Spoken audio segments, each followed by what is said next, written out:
In terms of a new Islamic bank, on the treasury front, what are the most important challenges that you have to deal with first to build that sustainable model? Perhaps the biggest challenge in the treasury front is developing the alternative products which are acceptable across a number of jurisdictional boundaries. As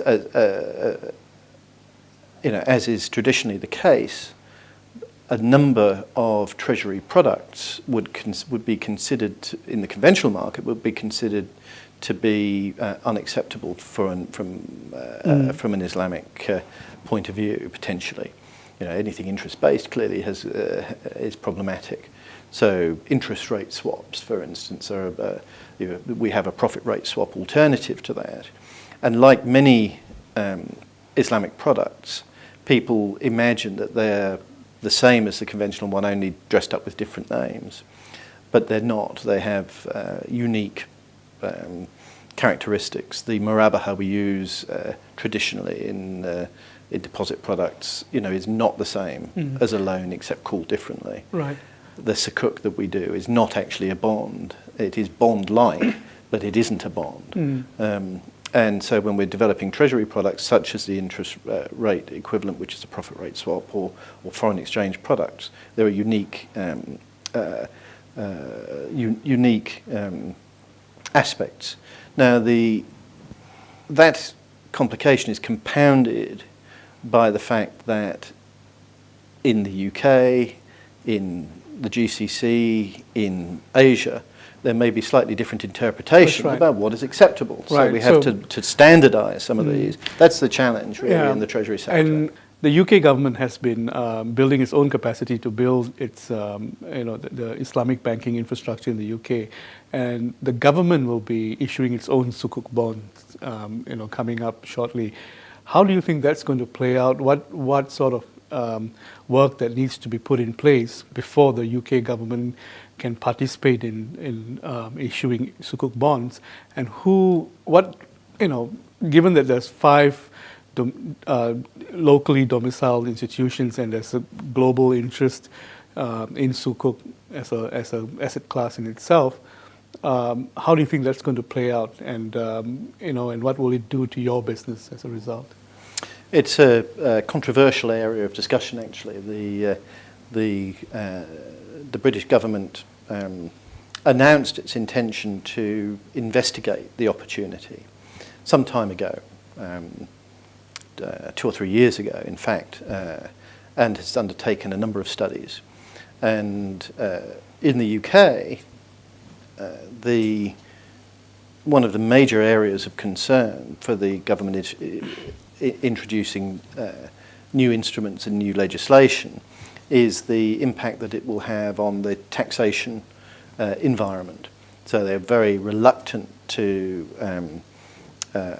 issue a new instrument which will provide some advantage, some tax advantage, which people will rush to take on board, which isn't the intention. Government's intention is to create a level playing field for Islamic finance. That's their stated policy is to achieve 2 goals. One is financial inclusion for all ethnic or alternative financial systems, so that people who find the conventional system offensive, doesn't matter whether they're Muslims, whoever they may be, that they have an alternative. So they have an alternative finance program. They don't call it Islamic finance because it's more universally aimed than that, but they have alternative finance legislation, which was what covers the Islamic finance. Right. And so the intention to issue a sukuk has been slowly developed through this alternative finance legislation. But interestingly, they took the view that if they're going to do this, they're really going to do it properly. They're not going to fall into the trap of doing some quasi Islamic product which maybe would fall foul of criticism. They want to do a truly asset-backed style of operation, and it's been incredibly complex to fit that within hundreds of years of interest-based traditional legislation. So it's taken them a long time, and they have said from the beginning, we will only do this at our own speed with full consultation and full... so people want them to rush. They want them to say, well, why haven't you done it now? So, well, this is taking a long time, and governments operate 6 months rolling programs of reviews. And if they do it in less than 10 years, that would be pretty remarkable. The fact that a government like the UK's is putting any of its legislative time towards this kind of work is remarkable in itself. Yes.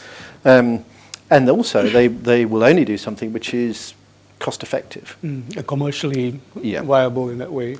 So we got to the stage where they were saying, well, we don't have government sukuks in many Islamic countries. You're pushing us to issue this government sukuk, but there are many Islamic countries which haven't achieved it yet. Let's put some perspective on this.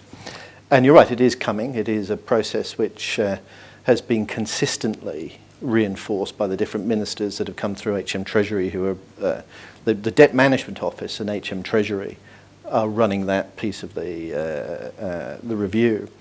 And are committed to it, and the Financial Services Authority and the Bank of England are very aware of what's going on under this sort of tripartite arrangement. But the review has been extensive, and one hears lots of rumours, there'll be an Olympic sukuk, or there'll be a Crossrail sukuk. Right. But these are all rumours started by the market. They're not actually the government's statements at all. Or ability to even issue them at this point. Exactly.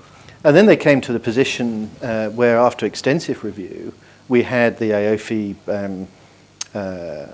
rulings during last year, which said, well, a lot of the sukuks that have been issued actually maybe not very Islamic themselves, and let's look at our models. Right. And the British government isn't in the business of entering into that kind of criticism. Yeah.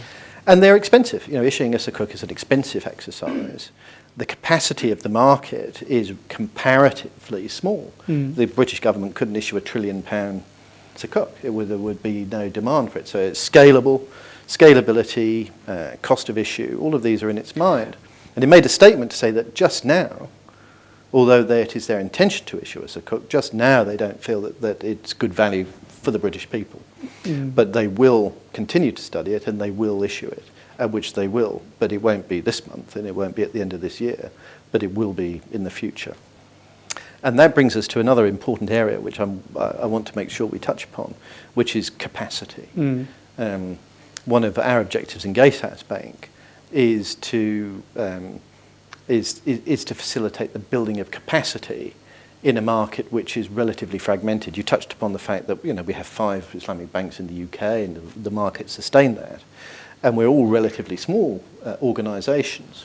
And many Islamic banks are relatively small. We have some big players, the Al Rajis, Correct Finance Houses, they're big substantial players. But much of the industry is nascent and much of the industry is developing. And to be a real force in international capital markets, we need to build consolidated capacity. And to do that, we need to standardise some of our products and to build these cross-border links, such as the ones between the UK and Malaysia, which will help us to build capacity. And that is a real challenge for the Islamic industry, is to create an environment where capacity can meet the needs of major corporations. Right.